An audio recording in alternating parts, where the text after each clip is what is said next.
and welcome back into another edition of Face Off. My name is Sean Baligian, along with Coach, Orchard Lake St. Mary's head man, Coach Durham. And Coach Durham, we have a very special show today because we have a living legend joining us. We're not going to tell you who. You're going to have to stay tuned for it. But in the meantime, before we're joined by this living legend, we would be remiss if we did not take a look at the top 10. There's been some movement, some big games, some big wins, both for the favorites and for the underdogs. Yeah, there have been a few upsets, but Coach Durham, how does that affect your top 10s for both the boys and the girls? There was a slight couple movements in the boys, nothing major, just a little, maybe just dropping up, down, popping up maybe one or two spots. But you got Rice and Heartland, 1 and 2. Rice is still leading. They actually had their first loss, but it was out of state against Ohio's number one team, St. X out of Cincinnati. They lost, I think, 9-8.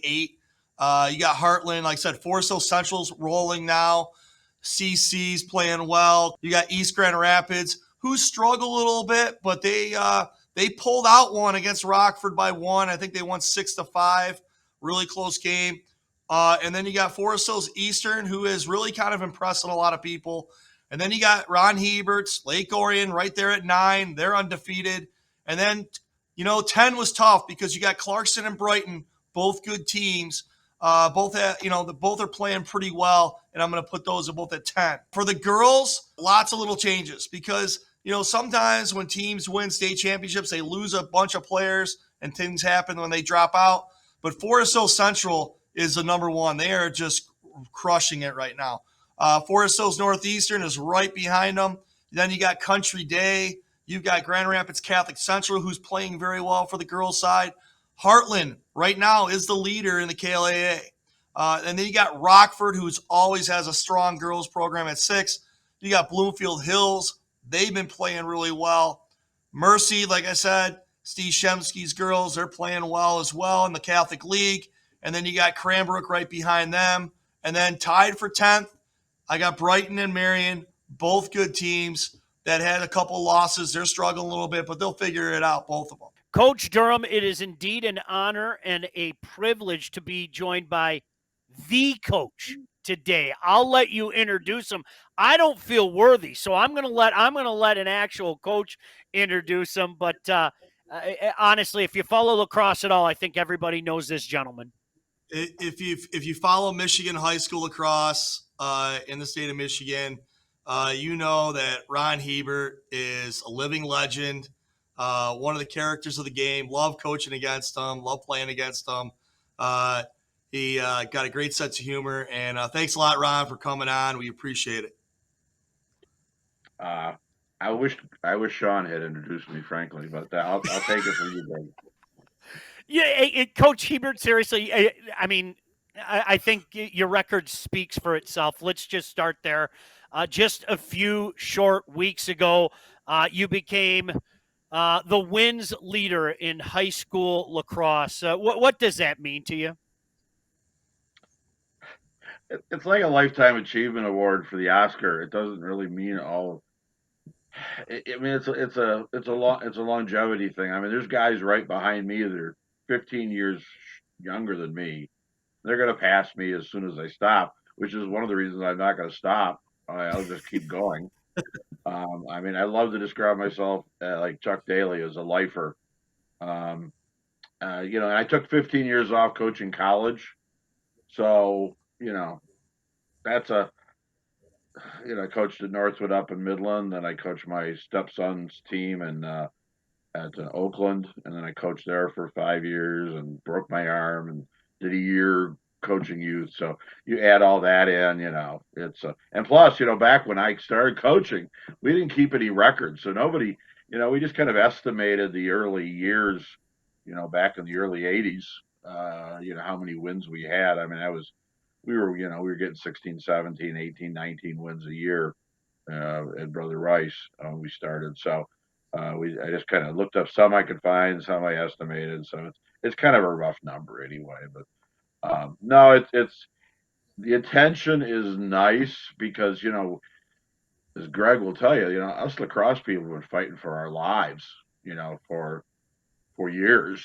I mean, my early days at Rice, we practiced in a middle school playground that was about the size of half of a basketball court. And we didn't have goals, so we brought chairs out. And we could only practice half field because like we said, we only had about 30, 40 yards, and there was playground equipment all over the place. And if we did get a goal, my captain threw it on top of what we called the Laxmobile, which was an old Camaro that was rusting out, and he threw a goal on top of it. And if he remembered to throw it on top of it, we'd have a goal, and if he didn't, we'd just practice with chairs. True story. Oh, that's great. Unbelievable. Did you get those goals from Mr. Murray? Because you remember Dave Murray. He built a bunch of goals for all the everything. Yeah, he built all the goals in the state for one time. So, no, the fun part really is just seeing lacrosse grow. From when I started, I started kids at St. Hugo playing, and there was Lance Cruz and Catholic Center. I mean, and DCD and Cranbrook, and that was about it. And then Catholic Central started with Dave Murray, but I mean it was crazy. It was the wild west. I mean it was just I used to read all these stories about like frontier guys in the old west, and that's really what we were. I mean it's hilarious the things we had to do to you listen to Brian Kaminskas talk about when he started the program at Troy. They would drive out and line a field in the city park the day of the game, and then they would hope that the police wouldn't come and kick them off so they could play the game. I mean, that's only 30 years ago, I mean, that's right. Like I said, we get this. I mean, like we get together. The stories are fantastic. I mean, the story of me playing is like back in '67. I was a big Red Wings fan, and I still am. And they passed out flyers to go see a professional lacrosse at the old Olympia. And a buddy and I got down there. We got half off or something. We watched these guys warm up. They had teams in the original 6 cities, and they it took me about 10 seconds, and I was like, this is the most amazing thing I've ever seen. How had they hidden this from me? I was like 14, 15, 16 years old. And I asked my dad I said, do you know anything about lacrosse? He goes, yeah, we used to play it back in Walpole Island when I was a kid. And I said, can you get me some sticks? So for Christmas, I got two old wooden lacrosse sticks and a ball. Wow. And I started running around playing. I'm going to play lacrosse. This is like one of the weird things you say as a kid. I'm going to play lacrosse somewhere. So a couple years later, I saw an ad in the paper, and they're having tryouts for this. This is when Jim Bishop and Ned Harkless were at the Wings, if you can believe that. And they had tryouts at Olympia. I go, man, I get to try out on the floor of Olympia. And I did, and I made the team, and we traveled all over Ontario, and then I went to Michigan State and played, and the rest is pretty much history. Yeah, for people that don't know, Coach was a goaltender up at Michigan State. I was both. Yes. I had both. When I left, the senior year, I said, this is stupid. I'm the best player on the team because I played box lacrosse all summer.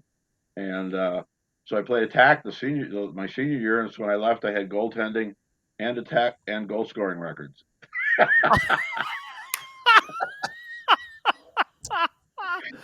Isn't that great? But that was the thing back then. And then you played with legends, though, right? I mean, didn't you play with like, Grady? Didn't you play with Grady? Oh my God, he's 15 years younger than me. Get out of here! Oh, I thought you played with him. He looks older. Well, I know you played a lot of guys that started from that program from Michigan State. And that's how that's a lot of center of a lot of guys. Nevin Canner is around still at Walled Lake. He looks a lot worse than even Grady. He's still around. He's still coaching. No, but when we were at college one summer, we decided to start a box lacrosse team. We rounded up with neighborhood kids. took some of the kids that had played with were the younger brothers of the kids we played with at state, and we talked to the Minor Lacrosse Association in Windsor into letting us in as a house team. And so we went over there twice a week and played box lacrosse. Took these kids over, lost every game, and I thought this is the coolest thing I've ever done. And I was hooked. Oh, that's awesome. So I've been coaching ever since I got out. I tried some different things. Some worked, some didn't. And then I got lucky. I got into Bloomfield Hills at St. Hugo's, and it was a place that could support lacrosse. And I kept showing I kept showing the kids game films at every lunchtime that would rain. And I got game films from Johns Hopkins, and we would put them up in the old 8mm things, and we'd run it. And after a few months, the kids would say, so Holly said, "Why don't we start a lacrosse team, Mr. Herbert?" I go, "What a great idea! I hadn't thought of that." and so somehow all these sticks popped up. There's like every kid's got stick. I go, "Where are you getting these sticks?" They said, "Oh, it was in the garage." I mean, there was no lacrosse here then. There was no store that had it. And so we go to the gym and I tell them just to bring hockey equipment. So we got hockey helmets, hockey gloves, hockey elbow pads. Then it gets hot. It was in spring, and so the kids start taking the helmets off, and then a kid got nicked in the head. Of course, the parents come running in, like, "What are you doing to these kids?" I go, I don't know. I don't have any helmets. And they say, "Well, how do we get helmets?" I go, "Well, they're like $50 a piece. We can, They go, "How many do you need?" And I said, "Well, 20." So for $2,000, we had 20 helmets, and off we went. Oh my gosh! What a great sit story. here and talk to this guy all day. My goodness gracious! Go ahead, Coach Durham. I try to keep it short. The funny thing is, here's the funny thing, Sean. This is the funny thing. This is the thing that really gets me. Is I went down to the 5th grade, and the 5th grade had like 48 boys. And I said, "How many kids want to play lacrosse on Saturday mornings?" Because we had a school team, and 42 of the 48 kids signed up. And so on Friday afternoons, I collected the 20 helmets from the kids on the team, and I'd go out on Saturday morning. We'd have 2 games, 10 on 10. No kid ever missed. We had 4 teams, 10 guys on a team, and they would play for an hour, and then they'd take their helmets off and they give it to the next 2 teams. And out of that group, there were 4 All-Americans. Wow! High college All-Americans. Unbelievable. So that's where Coach Durham, you have anything for the coach? Hey, Ron, on another note, not to get away from it, but how is your team this year? How do you guys looking? How do you feel about them? What can you tell us?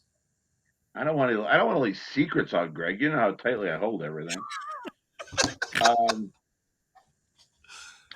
Beginning of the season, I said this is the worst team I'm ever going to have. I mean, honest to God, I was telling you, this team could kill me. And we're 5-0 now, and we just beat like 5th ranked Brighton.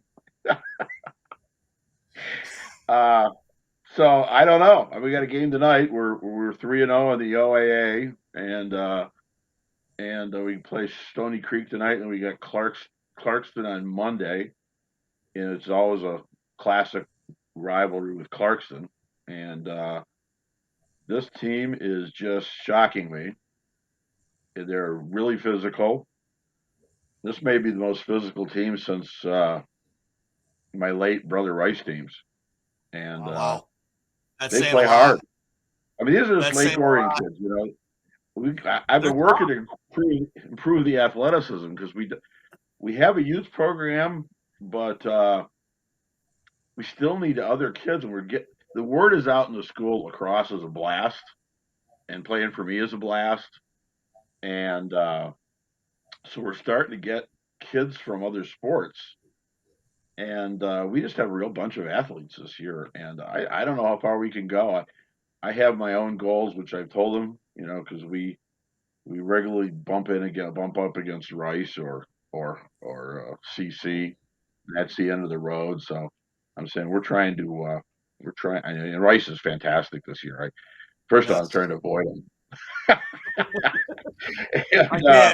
wish I could have. Yeah. But I don't care. Like it's funny. Like last year we played them second year in a row in the quarterfinals. Well, one year was the semifinals, and last year was the quarterfinals. And we just couldn't. We knew we couldn't hang with them. I mean, I knew we couldn't hang with them.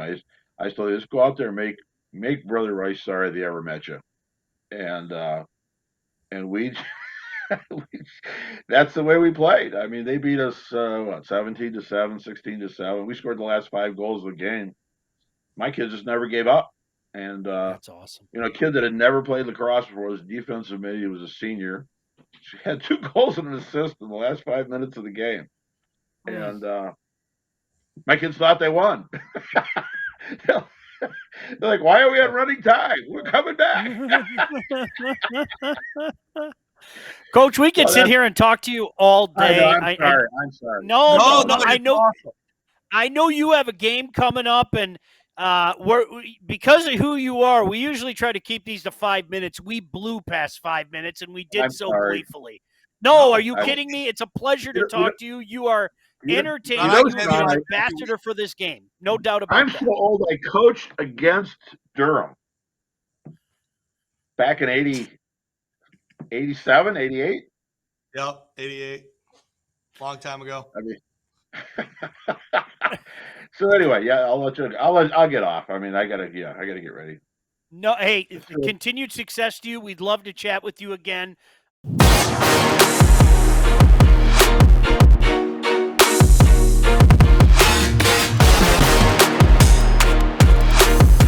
Can't thank our friends from Warrior Lacrosse enough for making this happen. They are sponsoring our Warrior Player of the Year. Here is your list. This is something that we talk about every year with every sport that we do this with. What the list looks like now, in all likelihood, is going to change. It's going to be fluid. That's just the way that it is.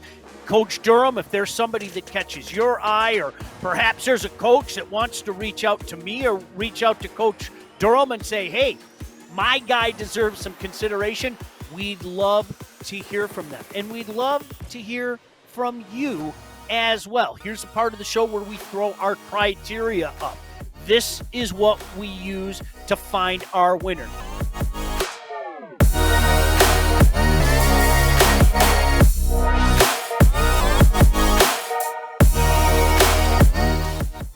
Coach Durham, before we get out of here on another edition, some final thoughts and maybe some of the stuff you're looking ahead to. Moving forward, we got a lot of lacrosse left, a lot. And we just got over spring break, and here we go. Everybody's going to be on the same page. Everybody's going to start rolling. Hopefully the weather stays good for everybody. But we have some, I'm really excited about the Warrior Player of the Year stuff. I think we got a really good selection of guys, and there's a lot of guys that, are going to come right back. Other guys out there that are probably going to fit back in once we can start making it more fluid after this week's vote. So, yeah, and again, hey, listen, if there's somebody that jumps out to you, reach out to Coach Durham, reach out to yours truly, and we'll certainly consider it. That's what it's all about. And while you're at it, if you get a chance, go see the Eaglets play. Go see some lacrosse in your area. This is a fantastic sport, and I really, truly believe this, Coach.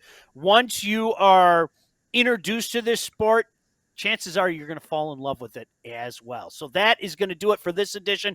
We want to thank the legend, Coach Herbert. It was a pleasure talking to him. We're going to have to get him on again, Coach Durham. He was just definitely no doubt about it. No doubt. Good luck to OLSM. Good luck to everybody out there. Thanks for checking us out right here on the State Champs Network. It is, once again, Face Off, the Lacrosse Show. State Champs Face Off is presented by Lawrence Technological University. Be curious. Make magic. Visit ltu.edu. Face Off is also brought to you by the Michigan High School Athletic Association, promoting the value and values of educational athletics. The Michigan Army National Guard, a proud sponsor of the MHSAA. Warrior Lacrosse, Michigan-based, Michigan-built. Visit warrior.com. The Detroit Athletic Club Foundation Male and Female Athlete of the Year Awards. Who will be this year's award winners? Find out live June 5th, only on the State Champs Sports Network.